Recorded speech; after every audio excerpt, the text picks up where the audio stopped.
they don't see the way the some folks from the high tech industry or Silicon Valley type of companies come from.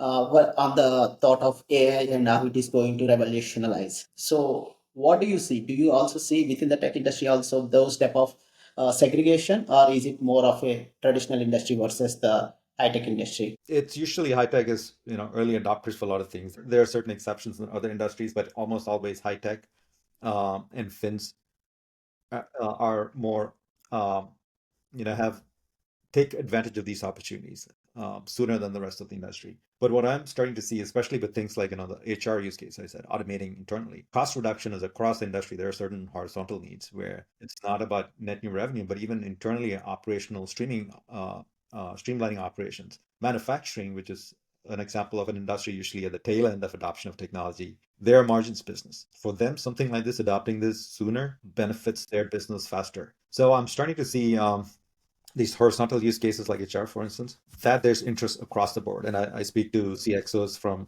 companies from different aspects. The amount of knowledge within these companies about what's happening in AI, it's different. You can see the maturity is different, but the interest in taking advantages of this opportunity is higher. So one thing I'm seeing in this year is compared to, when API-led happened, a lot of people were like in the legacy world, they're like, do we really need to, transform? Let's push that tech debt as far as we can push it. But here they're starting to realize that, hey, that whole API light, I skipped that revolution, but there's no way I can go agentic if I don't have real-time connectivity and APIs versus my old point-to-point batch process, for instance. Waiting for that legacy migration is no longer an option.